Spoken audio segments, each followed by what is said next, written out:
Ya tenemos claramente conocido un gabinete del próximo gobierno, falta que nombre los subsecretarios. ¿Cuáles van a ser los principales desafíos que va a tener que enfrentar? Hemos visto que la pandemia no cede en materia de seguridad, también hay varios temas para que hablar de la economía. Queremos conversar de esto y demás junto a Alejandro San Francisco, académico de la Universidad de San Sebastián y de la Universidad Católica, también director de formación del Instituto Res Pública. ¿Cómo está, Alejandro? Hola Bárbara, muy bien, gracias, un gusto estar contigo. ¿Qué le pareció en términos generales el gabinete que dio a conocer el presidente electo hace unos días? A mí me parece que para los objetivos que ha planteado el gobierno es un gabinete muy bien pensado, muy inteligente y que demuestra gran liderazgo político del presidente Gabriel Boric. Por otro lado, da unas señales que de inmediato contrastan con lo que fueron las dos administraciones anteriores, tanto de la presidenta Michelle Bachelet como el presidente Sebastián Piñera, y en ese sentido consolida una propuesta que tiene novedades, que es original, que obviamente se tiene que medir en la cancha. Ahí es donde se resuelven los problemas, las situaciones, el día a día del gobierno, pero al menos hay dos o tres señales que a mí me parecen muy relevantes. Primero, el cambio etario. Yo creo que la Concertación se suicidó políticamente, boicoteando a la generación joven, dejándola fuera los espacios como subsecretarías o ministerios. Lo mismo hizo los dos gobiernos del presidente Sebastián Piñera. Me parece que hay una mayor pluralidad también en términos de universidades, en regiones también se aprecia eso. Y otra cosa ya es materia política que lo podemos ver. ¿Qué cosa en materia política le parece que está bien? A mí me parece que la decisión más importante del presidente Gabriel Boric es, habida cuenta que él tiene una minoría muy consistente en la Cámara y en el Senado, él trató de ampliar esa representación incorporando a los socialistas, PPD, algo del mundo radical, y esa es una decisión que no solo es inteligente desde el punto de vista numérico, sino que también desde el punto de vista de la expectativa. Eh, una, una fuerza como la que él tuvo electoral en diciembre es muy contrastante con la poca representación que tiene el Frente Amplio y el Partido Comunista, tanto en el Senado principalmente como en la Cámara de Diputados, de manera que tenemos dos Chile, ambos igualmente democráticos. Por un lado, un presidente elegido con una gran mayoría y por otro lado, un Senado que tiene la mitad de la derecha o centro derecha, y una oposición también bastante consistente en la Cámara Baja. Entonces, si el presidente Gabriel Boric no daba una señal clara de querer crecer, básicamente se iba a trincherar y eso ha augurado muy mal final, como ha ocurrido en los gobiernos de minoría que pretenden grandes transformaciones, como por ejemplo el gobierno del presidente Salvador Allende. Ahora, esto en el papel suena muy bien, ha sido celebrado transversalmente, estamos hablando de un gobierno con un oficialismo ampliado, con ministros y gente muy importante en el gabinete que no forma parte de de la coalición de gobierno y varios independientes también. Pero en la práctica, ¿qué tan posible puede ser alinear esto? Si miramos la experiencia de este gobierno actual, de la presidenta Bachelet, que incluso tenía mayorías, aún así no logró alinear a los parlamentarios, ¿qué tan difícil la puede tener el presidente Boric? Obviamente la va a tener muy difícil, por varias razones. Primero, porque hoy día gobernar es cada vez más difícil. Lo fue para la presidenta Bachelet, lo fue para el presidente Piñera y lo va a hacer para Gabriel Boric. En segundo lugar, por la minoría que tiene. Un gobierno transformador con minoría es una situación muy difícil. El presidente Allende lo vivió en carne propia. Él creía ser un legítimo depositario de los intereses de transformación, pero cuando votaba la gente por el Congreso, lo hacía por la oposición, por la democracia cristiana, por el Partido Nacional, más que por la unidad popular. Y eso lo tiene también el presidente Gabriel Boric. Y en Ya, tercer pero uno, lugar, incluso si porque mira la experiencia de la presidenta Bachelet en su segundo gobierno, tenía mayoría en las dos cámaras y aún así no le fue fácil desarrollar un programa que en ese minuto era bien innovador también y que buscaba muchos cambios. lo que ocurre es que los cambios no solo tienen que ser declarativos, sino que tienen que hacerse convocando grandes mayorías. La reforma tributaria de Bachelet fue clasista y muy rupturista, o sea, se dirigía contra el 1% y de una manera bastante odiosa en la campaña, y ciertamente estaba mal diseñada. Prueba de ello es es la recaudación que ha tenido.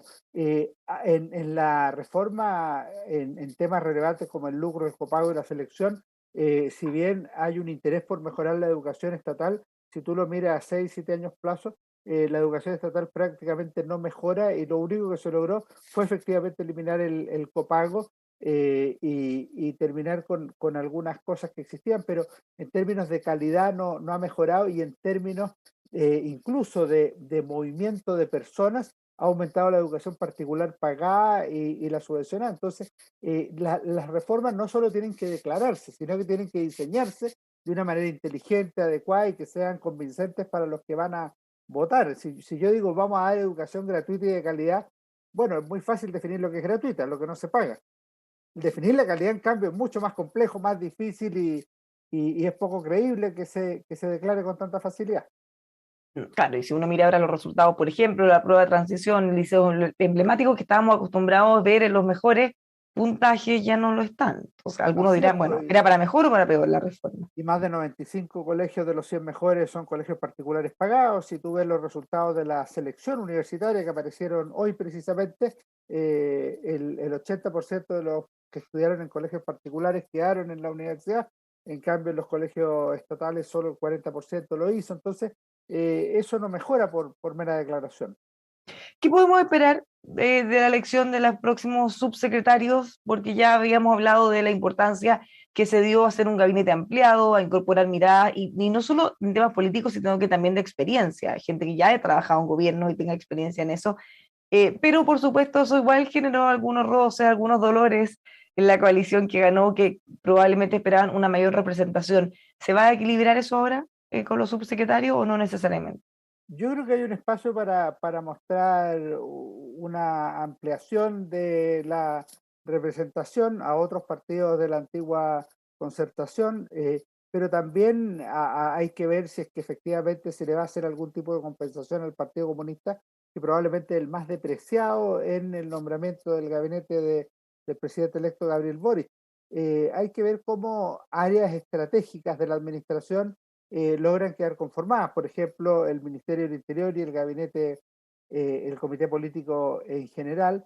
Hay otra área en que se le ha asignado mucha importancia, por ejemplo, en el tema pensiones, el Ministerio del Trabajo se le asignó al Partido Comunista, hay que ver cómo se va a resolver eso, considerando que ahí hay una contradicción. Por un lado, los chilenos quieren mejores pensiones, pero por otro lado quieren poder elegir dónde depositar su ahorro y que sean heredables estos como existen actualmente y no como en alguna de las propuestas del gobierno. Entonces, efectivamente hay un tema ahí y yo creo que va a haber nuevamente una mezcla de experiencia, que no significa necesariamente que sean personas de largos años, con juventud, que tampoco significa que sean personas sin experiencia. Probablemente va a haber diputados, pero que van a tener 30, 32, 34 años, y eso es propio del cambio que estamos viviendo en este momento.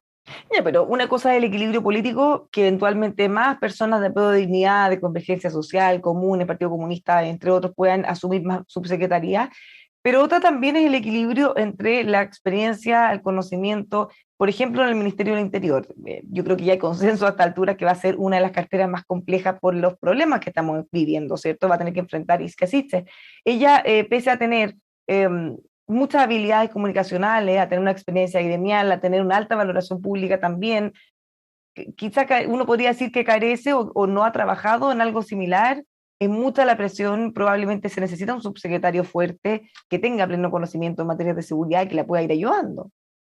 Yo estoy de acuerdo con lo que tú señalas, pero también el tema clave es cuál es el diagnóstico que hace el gobierno de la nueva mayoría del Frente Amplio y los partidos que lo van a acompañar ahora sobre el problema de la seguridad pública. ¿Existe o no existe narcotráfico en Chile? ¿Existe o no existe terrorismo en la Araucanía? Porque si ellos tienen un diagnóstico de que estos son problemas que se solucionan con meras conversaciones con narcos, con terroristas, con sicarios, o con gente que ha sufrido ese tipo de delitos como el robo de madera, el incendio de propiedad o el asesinato de personas, estamos metidos en un problema que no tiene que ver con la experiencia política, sino con O sea, cuál ¿usted es cree el que podrían estar de diagnóstico. alguna manera minimizando el problema o tratando, o quizá viéndolo en una dimensión mucho menos profunda y grave de lo que es? Yo creo que tienen que resolver eso primero. Después es relevante si tienen experiencia o no tienen experiencia, pero si el diagnóstico es errado, esto es como los temas médicos. Si un médico con experiencia diagnostica que la persona está sufriendo X problema y la verdad es que tiene cáncer, lo va a tratar mal. En cambio, si un médico con joven detecta que hay un cáncer ahí y hay cáncer efectivamente, lo va a tratar mejor, porque el diagnóstico fue adecuado y por ende lo puede tratar como corresponde. Entonces, muy clave cómo ver el problema anticipadamente. No, o sea, eso va a ser una de las definiciones bien relevantes que vamos a estar esperando. Ahora, ¿cree asimismo, como decía el convencional del Partido Comunista Hugo Gutiérrez, que el PS ganó perdiendo? Eh, Eso es un hecho. O sea, lo que hace cualquier persona que mira, el Partido Socialista perdió las primarias, perdió considerablemente las primarias, tuvo una baja participación y además tuvo un mal resultado. Luego la candidata que ellos apoyaron en la elección sacó el quinto lugar, es decir, la verdad es que era prácticamente impresentable. Y si bien el Partido Socialista ha sido el más sólido dentro de la ex concertación en términos de representación tanto en la Convención Constituyente como en la Cámara de Diputados actual, la verdad es que es un partido que estaba bamboleando entre la izquierda y la concertación. Habiendo perdido todas las elecciones de este año, hoy día queda muy bien representado en el gabinete con militantes o con personas cercanas y en áreas muy decisivas, en Hacienda, en vivienda, con uno de los senadores más destacados de las últimas décadas, como el senador Carlos Montes, e incluso en defensa con Maya Defensa. Fernández, con todo el simbolismo que tiene ser la nieta del presidente Salvador Allende. Bueno, justamente Maya Fernández, entre otros socialistas, estaban desde un inicio inclinados por el candidato Boric. Su corazón iba hacia allá, pese a todo Efectivamente, lo que porque implicaba el partido. es que ese era el problema que tenía el Partido Socialista, efectivamente, que tenía el corazón partido o basculaba entre dos amores, el viejo amor de la izquierda, es decir, pre-73, o el nuevo amor de tiempos de Pinochet, que fue la concentración de partidos por la democracia. Y en eso las dos almas del Partido Socialista tuvieron representación, tuvieron participación y tuvieron posiciones diferentes. Terminó triunfando, como era previsible, el alma de la izquierda y hoy día tenemos no la reconfiguración de la Unidad Popular, porque no es eso, pero es el gobierno más parecido a la Unidad Popular desde 1970 que coincide con los 50 años del 11 de septiembre de 1973, como se va a producir el próximo año cuando se cumple esa fecha. ¿Cuáles cree que van a ser los principales desafíos en el contexto actual, todavía con una pandemia que no cede, con problemas económicos? Y bueno, y para qué hablar de la seguridad. A mí Ya, me no parece solo la que Araucanía, hemos visto también delitos de alta connotación pública, muchísimo más violentos, hasta secuestro. A mí me parece que el gobierno tiene varios desafíos. Quiero partir por la pandemia. La pandemia ha sido probablemente el mayor éxito del gobierno del presidente Sebastián Piñera, tanto en el manejo de la pandemia como en las vacunas, como en una perspectiva internacional. Chile está mejor parado que otras naciones, incluso del mundo desarrollado. El gobierno de Boric aquí no puede caer y en esto van a haber necesariamente autogoles. La presidenta del Colegio Médico, Isquia Siches, en su momento criticó muchas de las políticas, hoy día va a estar al otro lado de la barricada y va a tener que tomar decisiones probablemente distintas a las que ella dijo que había que tomar cuando estaba en la oposición social. En segundo lugar, yo creo que va a haber un tema clave de crecimiento económico. No es solo de manejo de la economía, porque evidentemente Mario Marcelo es una persona seria y preparada, pero aquí Chile, con los ritmos actuales de crecimiento económico, no puede plantearse que la gente viva mejor y de acuerdo a las expectativas que le crea la clase política. O sea, si nosotros decimos que la gente va a tener mejores pensiones, mejor calidad de vida, un sueldo de 500.000 pesos mensuales y va a trabajar menos horas, eso se logra en la medida en que haya crecimiento económico real. Si Chile crece al 5% anual, las empresas están mejor, las personas están mejor y el Estado recibe, para decir una cifra cualquiera, entre 3.000 y 3.500 millones de dólares extra, solo por crecimiento económico. Bueno, eso tiene un impacto inmediato. En tercer lugar está el tema de la delincuencia está desatada, no es responsabilidad del gobierno de Gabriel Boric, pero evidentemente se lo va a juzgar porque él tuvo un discurso en la primera vuelta en que este tema prácticamente era omitido, y en la segunda vuelta donde él dijo que iba a aplicar la ley y iba a ser muy claro frente a la delincuencia. Eso le va a ser exigible, y evidentemente si se produce una ola de delincuencia y de inseguridad, evidentemente eso le va a pegar al gobierno que encabeza. Y por último, él tiene una doble tarea política. Con la coalición de gobierno, particularmente relevante va a ser en eso cómo maneja las relaciones con el Partido Comunista, y en segundo lugar con la oposición de derecha, pues si bien la oposición de derecha tiene una muy baja representación, prácticamente insignificante en la Convención Constituyente, es muy relevante en el Congreso Nacional, y eso evidentemente tiene un impacto que el gobierno va a tener que saber medir, no puede dejarlo de lado o como si no existiera. Va a necesitar cruzar vereda para conseguir votos para aprobar su proyecto. Eso ya es un hecho y él mismo lo ha reconocido. Así es, porque cuando uno tiene minoría, básicamente las opciones son muy restringidas, po. O gobierna sin hacer leyes, sin hacer cambios, con lo que hay, porque tiene minoría. Dos, o llega a acuerdos con la oposición, que es la que le permite dar la mayoría. O tres, choca con la oposición, que es la fórmula más dramática, que es la que existió en el gobierno del presidente Sebastián Piñera, y de manera mucho más grave en el gobierno del presidente Salvador Allende o de José Manuel Balmaceda, por ejemplo. Mm, claro, un tema que van a tener que estar mirando. Ahora, en este mismo objetivo, el rol, ya lo decíamos, del Ministerio de Interior va a ser muy relevante, lo mismo que se estaba discutiendo antes de Hacienda. Algunos se preguntan cuánta fuerza va a tener el ministro de Hacienda para contener todas las presiones que puedan surgir desde la coalición de gobierno. Yo creo que la primera etapa va a tener toda la fuerza que corresponde. Gabriel Boric sabe que se juega mucho en los primeros 6 meses, particularmente por la necesidad de tener tranquilo el país mientras se desarrolla el proceso constituyente. A mi juicio, el verdadero gobierno comienza cuando termina el proceso constituyente, cuando Chile tiene una nueva constitución, y en ese caso, ahí Gabriel Boric podrá decir, mira, con este nuevo paraguas institucional, podemos iniciar nuestra tarea política y transformadora por delante para ver lo que nos permite o no nos permite la nueva Carta Fundamental. Eventualmente puede cambiar el modo de elegir el Congreso, si cambia, por ejemplo, y se instaura una Cámara única, que es una de las ideas que está circulando. En ese caso, se disuelve el Senado, se disuelve la Cámara de Diputados y hay llamado a elecciones para Cámara única. Ahora podría establecer un periodo de transición de 3 años, hasta el 2025, con lo cual cambia el sistema y no se hace la reforma ahora. Pero por otro lado podría decir, no, esto, con lo cual tenemos elecciones anticipadas y cambio de Congreso. O sea, hay que ver cómo evoluciona por ahí la cosa. ¿Cómo ve que va a evolucionar también estos dos en paralelo? El nuevo gobierno, la convención constitucional. Hace un rato conversaba con un convencional y él decía que todas las decisiones se están mirando desde un punto de vista político. Por ejemplo, se trata de expandir el periodo para que puedan trabajar, va a depender de aprovechar o no la luna de miel, si es que la tuviera el presidente electo para que se lo aprueben, o mejor después. O sea, ¿cómo ve que van a estar conviviendo estas dos instancias? Yo creo que la luna de miel va a existir, es un hecho de la causa, y me parece que hoy día la aprobación que tiene el gobierno es muy alta.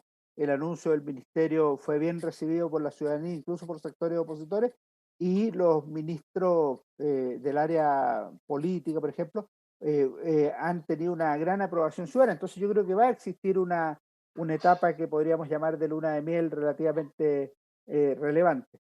Ahora, ¿cuánto durará eso? Es difícil saberlo, depende de temas como la evolución de la situación económica y también del clima de la delincuencia y el orden público. En el caso de la convención, a mí me parece que tiene que terminar en el tiempo señalado, o sea, los 9 meses o los 9 meses más tres, y no tiene a haber razón en que haya una ampliación, salvo que se cambien normas no solo de ese tipo, sino de otro tipo, en cuyo caso estamos enredando la situación de una forma que puede ser imprevisible. No sabemos qué va a ocurrir. Vamos a estar en estas semanas decisivas viendo cómo avanzan esas votaciones. Pues muchas gracias, Alejandro, por conversar con nosotros. Muchas gracias a ti, Bárbara, y cuando lo estimes conveniente, siempre disponible. Ya, pues, le vamos a cobrar la palabra. Pues que esté muy bien, buena semana. Los dejamos a todos invitados a informarse junto a nosotros aquí en emol.com.